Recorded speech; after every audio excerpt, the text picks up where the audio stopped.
പ്രസിദ്ധമായ തിരുമാന്താംകുന്ന് ഭഗവതി ക്ഷേത്രത്തിലെ പൂരം പുറപ്പാട് കൊട്ടിയിറങ്ങി. ക്ഷേത്രകലാക്ഷേത്രം പഞ്ചവാദ്യം കൊട്ടിയിറക്കത്തിന് അകമ്പടിയായി. ഭക്തിയുടെ കുളിരു പകർന്ന് കോങ്ങാട് തിരുവണ്ടാംകുന്ന് പൂരം പുറപ്പാട് ആഘോഷിച്ചു.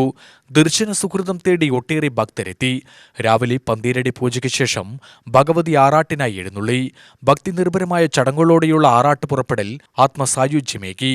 കോങ്ങാട് മധു നയിച്ച പഞ്ചവാദ്യം ആസ്വാദക മനം നിറച്ചു. വെയിൽ വകവയ്ക്കാതെ പുറപ്പാട് കൊട്ടിയിറക്കം ദർശിച്ച് പുണ്യം നേടാൻ വലിയ ജനക്കൂട്ടം തന്നെ എത്തിയിരുന്നു.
മൂന്ന് ഗജവീരന്മാർ അണിനിരന്നു.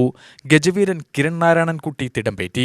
ഒരാണ്ടിന്റെ ഇടവേളയ്ക്ക് വിരാമമിട്ട വടക്കേ നടവഴി ആറാട്ട് കുളക്കടവിലേക്കുള്ള ദേവിയുടെ എഴുന്നള്ളത്ത് നിർവൃതിയേകി. മേളത്തിന്റെ അകമ്പടിയോടെയായിരുന്നു തിരിച്ചെഴുന്നള്ളത്ത്.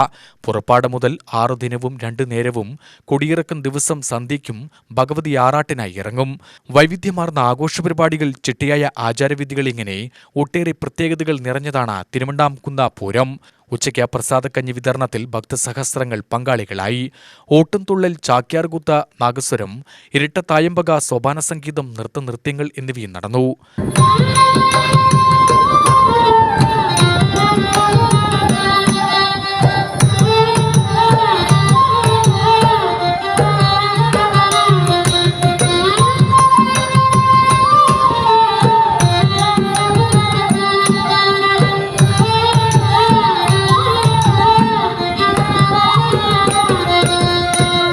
UTV news, Palakkad.